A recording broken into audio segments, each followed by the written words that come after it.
Hello everyone. क्या आपको reactivity series यानी कि सक्रियता श्रेणी याद नहीं रहती? सीखेंगे इस वीडियो में आसान ट्रिक के साथ। 10th और 12th वालों ध्यान से सुनो। अगर एग्ज़ाम में पूछा जाए क्या आयरन कॉपर सल्फेट से कॉपर निकाल सकता है,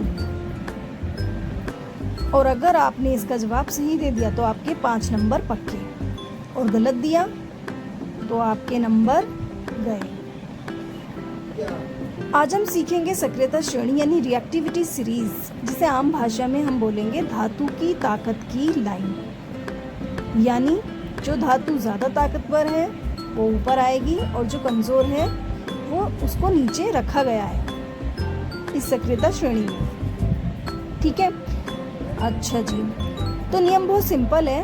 ऊपर वाला नीचे वाले को हटा देगा, यानी उसे हरा देगा, यानी उसका डिस्प्लेसमेंट यानी उसको विस्थापित कर देगा।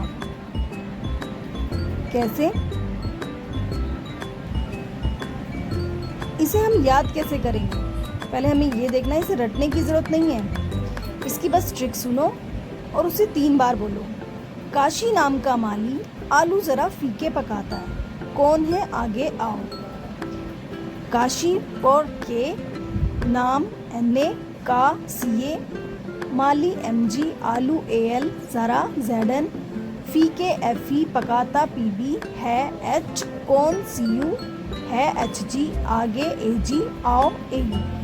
यानी KNA CA MG AL ZN FE PB H CU HG AG AU।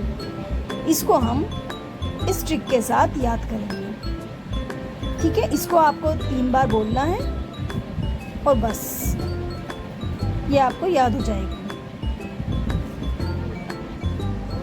बस हो गया याद, अब लाइफ में कभी नहीं भूलोगे। अब इसके 3 बड़े यूज देख लेते हैं। पहला, अम्ल से हाइड्रोजन बनना। जो धातु हाइड्रोजन से ऊपर है वो अम्ल के साथ क्रिया करके हाइड्रोजन गैस बनाती है। जैसे जिंक जब HCl के साथ मिलेगा तो जिंक क्लोराइड और हाइड्रोजन गैस बनेगी। लेकिन अगर कॉपर HCl के साथ मिलता है तो कुछ भी नहीं होता। क्यों नहीं हुआ? क्योंकि जो कॉपर है वो जिंक से नीचे है, इसलिए कॉपर के साथ कोई अभिक्रिया नहीं हुई। और जिंक क्योंकि ऊपर है, उससे ज़्यादा ताकतवर है, इसलिए उसके साथ जिंक क्लोराइड बना। दूसरा है विस्थापन अभिक्रिया। जब जिंक CuSO4 के साथ मिलता है तो जिंक सल्फेट और कॉपर धातु बनती है। ठीक है, जिंक ने कॉपर से क्या किया? सल्फेट को अलग कर लिया। क्यों हुआ? क्योंकि जिंक ज़्यादा अभिक्रियाशील है, वो सक्रियता श्रेणी में कॉपर से ऊपर है, जिसके कारण वो क्या करेगा? Cu को धक्का मार के निकाल देगा। तीसरा है जंग से बचाव। ऊपर वाली धातु जल्दी जंग खाती है, इसलिए जहाज में जिंक की प्लेट लगाते हैं ताकि जिंक खुद जंग खाए और लोहा बच जाए। चलो एक सवाल सॉल्व करते हैं। आयरन सल्फेट में Cu डाले तो क्या होगा? कुछ नहीं, क्योंकि आयरन ऊपर है और कॉपर उसे हरा नहीं सकता।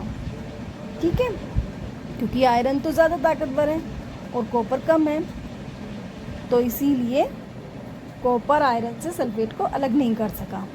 देखा कितना आसान है? तो बस यही थी पूरी रिएक्टिविटी सीरीज़।